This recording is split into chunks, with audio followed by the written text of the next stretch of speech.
وہ اسی علاقے کے پاس ہوگی۔ اور اگر مسلمانوں کی روایت دیکھیں تو یہاں کے آس پاس دجال کا ذکر بھی آتا ہے، وہ فتنہ جس کی طاقت دنیا کو ہلا دے گی۔ کتنا کچھ یہاں جوڑا گیا ہے نا، ایک طرف طاقتوں کی جنگ، دوسری طرف تقدیر اور آخری بھرپور امتحان کا ذکر۔ آج اگر اس علاقے کو دیکھیں تو سیٹلائٹ تصویریں، فوجی بیس اور سیکیورٹی پوائنٹس ہر جگہ نظر آتے ہیں۔ کبھی کبھی ایسا لگتا ہے جیسے کوئی بڑی تیاری چل رہی ہو۔ تاریخ بھی گواہ ہے کہ یہ زمین ہمیشہ ٹکراؤ کا میدان رہی۔ کچھ لوگ اسے جیو پولیٹکس کہتے ہیں، لیکن بہت سے لوگ کا ماننا ہے کہ یہ جنگ صرف نقشہ نہیں، آنے والے وقت کا موڑ ہے۔ جیسے جیسے جھیل کا پانی کم ہو رہا ہے، ویسے ویسے بحث بڑھتی جا رہی ہے۔ کیا پانی کی لڑائی اور تیز ہوگی؟ کیا یہ علاقہ ایک اور بڑی جنگ کا سینٹر بن جائے گا؟ کیا وہ دور جس کی خبر دی گئی تھی دھیرے دھیرے قریب آ رہا ہے؟ ان سارے سوالوں کے جواب آج کوئی صاف صاف نہیں دے سکتا۔ عیسائیوں کے مطابق سب سے بڑی جنگ جسے آرمگیڈن کہا جاتا ہے وہ اسی علاقے کے پاس ہوگی، اور اگر مسلمانوں کی روایت دیکھیں تو یہاں کے آس پاس دجال کا ذکر بھی آتا ہے، وہ فتنہ جس کی طاقت دنیا کو ہلا دے گی۔ کتنا کچھ یہاں سے جوڑا گیا ہے، ایک طرف طاقتوں کی جنگ، دوسری طرف تقدیر اور آخری بھرپور امتحان کا ذکر۔ آج اگر اس علاقے کو دیکھیں تو سیٹلائٹ تصویریں، فوجی بیس اور سیکیورٹی پوائنٹس ہر جگہ نظر آتے ہیں۔ کبھی کبھی ایسا لگتا ہے جیسے کوئی بڑی تیاری چل رہی ہو۔ تاریخ بھی گواہ ہے کہ یہ زمین ہمیشہ ٹکراؤ کا میدان رہی۔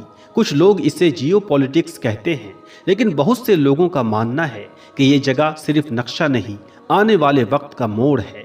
جیسے جیسے جھیل کا پانی کم ہو رہا ہے، ویسے ویسے بحث بڑھتی جا رہی ہے۔ کیا پانی کی لڑائی اور تیز ہوگی؟ کیا یہ علاقہ ایک اور بڑی جنگ کا سینٹر بن جائے گا؟ کیا وہ دور جس کی خبر دی گئی تھی دھیرے دھیرے قریب آ رہا ہے؟ ان سارے سوالوں کے جواب آج کوئی بھی صاف صاف نہیں دے سکتا، لیکن حالات آج جس طرف جا رہے ہیں وہ یہی بتاتے ہیں کہ اس جگہ کو سمجھنا، نظر رکھنا بہت ضروری ہے۔ کبھی سب کچھ نبیوں کے قدموں سے چلتا تھا، پھر فوجیں آئی، پھر پالیٹکس آئی، اور اب پوری دنیا اس چھوٹے سے علاقے کو دیکھ رہی ہے۔ تاریخ یہاں ختم نہیں ہوتی، بلکہ یہاں سے تو کہانی اور گہری ہوتی ہے۔ کبھی لوگ یہاں کھیتی کرتے تھے، لیکن آج فوجی یہاں پر اپنا علاقہ بنائے بیٹھی ہیں۔ کبھی مچھلی پکڑنے والی کشتی آتی تھی، لیکن آج ڈرونز گھومتے ہیں۔ شاید یہ اشارہ ہے کہ سمندر اگر شانت دکھے تو بھی اس کے نیچے ہلچل چلتی رہتی ہے۔ دوستو، بحیرہ طبریہ کی بات صرف گزرے زمانے تک محدود نہیں ہے، یہ جھیل آنے والے وقت کے ان اشاروں میں بھی شامل ہے جن کا ذکر ہم نے بچپن سے سنا ہے۔ کہانی یہاں ایک جگہ پر خاموش نہیں ہوتی، بلکہ آگے بڑھتی رہتی ہے اور پہنچتی ہے یاجوج ماجوج اور دجال کے قصے تک۔ حدیثوں میں آتا ہے کہ جب یاجوج ماجوج نکلیں گے تو ان کی گنتی اتنی زیادہ ہوگی کہ جہاں سے گزریں گے سب کچھ ختم کرتے جائیں گے، اور ان کا پہلا ٹھکانہ کیا بتایا گیا؟ یہی جھیل۔ روایت میں لکھا ہے کہ ان کا پہلا گروہ اس جھیل کا سارا پانی پی جائے گا، پھر دوسرا جتھا آئے گا اور وہ کہے گا یہاں کبھی پانی ہوا کرتا تھا۔ کچھ لوگ اسے بالکل ویسے ہی سمجھتے ہیں اور کچھ کہتے ہیں کہ اس کا مطلب ہے ریسورسز کا ختم ہو جانا، پانی کی بڑی قلت اور دنیا کا بڑا امتحان۔ لیکن جو بھی سمجھ لو، اتنا صاف ہے کہ اس جھیل کا ذکر آخری دور میں کیا گیا ہے۔ اب آتے ہیں دجال کی طرف۔ عیسائی کتابوں میں جس جگہ کو آرمیگیڈن کہا گیا ہے، مسلمانوں کی روایتوں میں بھی آخری جنگ کا علاقہ اسی طرف بتایا گیا ہے۔